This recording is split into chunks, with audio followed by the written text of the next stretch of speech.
દોસ્તો, હું તમને જે વિડીયો બતાવવાનો છું ખરેખર પૂરો સાંભળજો, બહુ મજા આવશે. કરશનદાસ બાપુએ જ્યારે આમ આદમી પાર્ટીમાંથી રાજીનામું આપ્યું ત્યારે આ મોદીના ભક્તો ખૂબ કૂદકા મારતા હતા, ગોબર ભક્તો, કે કરશનદાસ બાપુએ આમ આદમી પાર્ટીમાંથી રાજીનામું આપી દીધું. કરશનદાસ બાપુને ખબર પડી ગઈ કે આમ આદમી પાર્ટી લોકોને છેતરવા આવી છે. કરશનદાસ બાપુને ખબર પડી ગઈ કે આ ખેડૂતોના નામે ચરી ખાનારા છે. ખૂબ એટલે ખૂબ પોસ્ટો કરી મોદી ભક્તોએ, ગોબર ભક્તોએ. તો હવે આજે આ કરશનદાસ બાપુએ જે પલટી મારી છે અથવા તો અંદરની જે વેદના બહાર ઠાલવી છે એને આપણે સાંભળવી છે. પણ દોસ્તો, જે મજા આવશે ખરેખર ખૂબ મજા આવવાની છે. વિડીયો પૂરેપૂરો સાંભળજો અને તમારી આસપાસ જો મોદીના ભક્તો રહેતા હોય ને તો એને આ વિડીયો શેર કરજો. મજા એટલે તમને આમ એવી મજા આવશે ને ગલગલિયા થવા મળવાના છે. સાંભળો તમે, આ કરશનદાસ બાપુની વેદના છે કે પછી શું છે. તમે જે ખેડૂતો માટે બાપુ ખેડૂતોની વારે આવ્યા છો, ખાસ કરીને જગતની તાતને જે વારે આવ્યા છો અને પરેશભાઈને સાથ આપવા માટે આવ્યો છો કે કોઈ રાજકીય આંદોલન નહીં, માત્ર ખેડૂતો માટે, શું કહેશો પરેશ ગોસ્વામી વિશે, આ ખેડૂતોના આંદોલન વિશે? ભારત કૃષિ પ્રધાન દેશ છે અને ખેડૂતો ઉપર રાજકારણ કરે કઈ પણ હોય, પણ માણસના પેટનો હોય જ.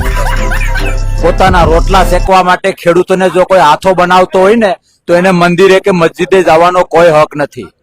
ધર્મની વાત કરતા હોય તો ધર્મ શું છે? સનાતનમાં જે ધર્મની વાત કરીએ તો પાયામાં ક્યાંક ને ક્યાંક કૃષિ તત્વ છે અને કૃષિ તત્વની પૂજા જો કોઈ કરતા હોય તો એ ખેડૂતો કરે છે. અને એ ખેડૂતોના ભોગે, એ ખેડૂતોના ખભે બંદૂક રાખીને જ્યારે આ સરકાર આ રીતના તાગડધીના કરે છે, જ્યાં ઇન્ડસ્ટ્રીયાલિસ્ટો છે, જે અબજોપતિ છે, એ લોકોને ધરાવવા માટે એ પાસે રૂપિયાનો કોઈ તૂટો નથી. અને અત્યારે જયારે ખેડૂતોને કઈ રિક્વાયરમેન્ટ હોય છે ત્યારે એ અલગ અલગ બાના આપે છે. અરે આ એને જે પૈસા આપ્યા છે ને, અમારી માયુએ આના કરતા તો વ્યાયેલી કૂતરીને રાબડી વધુ ખવડાવેલી છે. ખેડૂતોને સમજે છે શું? ખેડૂતના આશરા ધર્મને સમજે છે શું? ખોટી કૃષિ પ્રધાનની વાત હોય. અરે ભાજપ વેમમાં છે કે અમારી નદી મોટી છે, આ પાણી બધું હુકાઈ ગયું, 27માં ધોરું થઈ જાય. મારા શબ્દો યાદ રાખજો. આવું ન હોય. તમને જયારે ચૂંટણી આવે ત્યારે જગતનો તાત, જય જવાન જય કિસાન. ખેડૂત હું કઈ હો તોલા હોનું માંગે છે? પોતાના છોકરા પરણાવવા માટે માંગે છે, એનો હક છે ભાઈ. કુદરતી પ્રકોપ થયો છે. અમે તો ચોખ્ખું કહીએ છીએ, હોર થાય તો સરકારની જવાબદારી છે કે નહીં? આ એક કુદરતી હોર છે, એક પ્રકોપ થયો છે, કુદરતી માર પડ્યો છે. ખેડૂતોને જે રીતે થતું હોય, અરે ક્યાં કહીએ કે 1 રૂપિયો વધારે આપો, તાકાત હોય તો જેટલું નુકસાન થાય એટલું આપો, અથવા મારે ન બોલવું જોઈએ, અથવા ચૂપચાપ સ્વીકારી લ્યો કે અમે માઈ કાંગલીના છીએ, ખેડૂતોથી અમારાથી કઈ થાય એમ નથી, એવું સ્વીકારો. બે મોઢાની વાત કરે છે ને, એ નથી સમજાતું. અને પરેશભાઈ ગોસ્વામીને, એમની જનેતાને, એના પપ્પાને હું વંદન કરું છું, તમારા માધ્યમથી દંડવત કરું છું. એ માણસ, માનો કે હું અત્યારે બોલી રહ્યો છું, કદાચ કાલે સવારે ચૂંટણી લડું, બીજી કોઈ પાર્ટીનો માણસ હોય કદાચ કાલે ચૂંટણી લડે, આ બધાનો લાભ મળે. ક્યાંક ને ક્યાંક સ્વાર્થ છે, પણ એ મળદનો દીકરો જાહેર કરેલું છે કે હું ચૂંટણી નહીં લડું. અને એમ છતાંય જો એ કિસાનો માટે લડતો હોય તો એક ખેડૂત તરીકે ને એક ખેડૂતના દીકરા તરીકે હું એને સાથ ના આપું ને તો મારું ધાવણ લાગે. એટલા માટે અમે બધા આવ્યા છીએ. સરકારને બેન તમારા માધ્યમથી કહું છું કે બુદ્ધિનો છાંટો હોય ને, બુદ્ધિનો છાંટો, તો આમાંથી સમજી જાય, બાકી એનો બધો જ ભ્રમ જતો રહેશે. અરે ચીટર છે બેન, ચીટર. આમાંથી કોઈ પણ ખેડૂતને પૂછો, 200-500 રૂપિયા ઉછીના આપ્યા હોય અને પાછા ના આપે ને તો એ ગામમાં એને ચીટર કહે કે આનું ઘરનું પાણી ના પીવાય ને, આના ઘરને પાણી પીવાય પણ નહીં. હા કે ના? તો આ સરકારે ચીટિંગ કર્યું છે. 2019 નો મંજૂર થયેલો પાક વીમો 6 વર્ષ થયા, હજી સુધી નથી આપ્યા.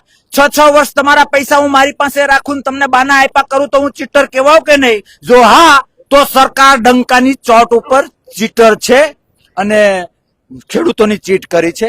માફ કરવામાં નહીં આવે. આ તો હજી શરૂઆત છે. અને હમણાં ખરપિયાની જે વાત થઈ ને બેન, આ ખેડૂતોમાં એ તાકાત છે ખરોપિયાથી ઢાંઢાઓને બળદને કંટ્રોલ કરી શકે, હાથીને કંટ્રોલ કરી શકે. સીધી હાયરમાં હાથી જાતું હોય ને તો નિંદામણ જ પેલું થાય, એ હાયરને દાગ ન લાવવા દે. આ ખેડૂતો પેઢીઓથી આ કરતા આવ્યા છીએ. 27માં કયું નિંદામણ બહાર નાખવું અને કયા પાકને મોટો થવા દેવો ને આ ખેડૂતો જાણે છે, અને આમાંથી બોધપાઠ આ લોકોને લેવાની જરૂર છે. જી.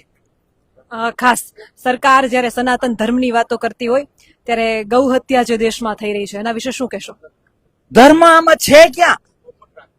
ધર્મ શું? રામ રાજ્યની આપણે વાત કરીએ.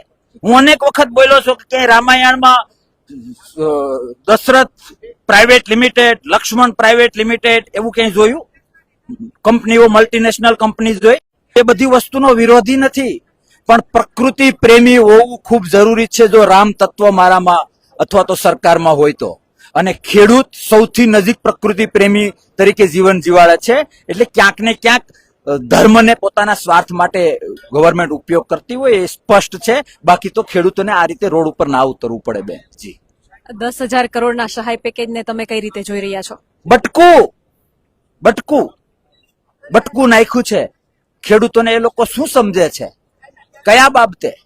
જે ઇન્ડસ્ટ્રી રોકાણોમાં જે કરોડોની જમીન હોય એ 1-1 રૂપિયામાં આપી દેવામાં આવે છે, એની સાથે આ સરખામણી કરો તો બટકા કરતા પણ આ અપમાન છે. આવું ન ચાલે બેન. અને મને તો હજી એક બીજો ડાઉટ છે, આજ સુધી કોઈએ પેલું નથી કર્યું. એ લોકો જે સહાય આપશે પછી અને જે પેલો ટેકાના ભાવે જમીન પેલું લે છે ને ભાઈ, પાક આપણો મોસમ જે લે છે, પાછળથી 3 એકા ના કાઢે કે તમારો માલ અમે ટેકા ભાવેથી લીધો એટલે 3500 તમને નહીં આપીએ. આવા નાટક કરવામાં હોશિયાર છે. આવું ન કરે તો વિશેષ સારું. જી.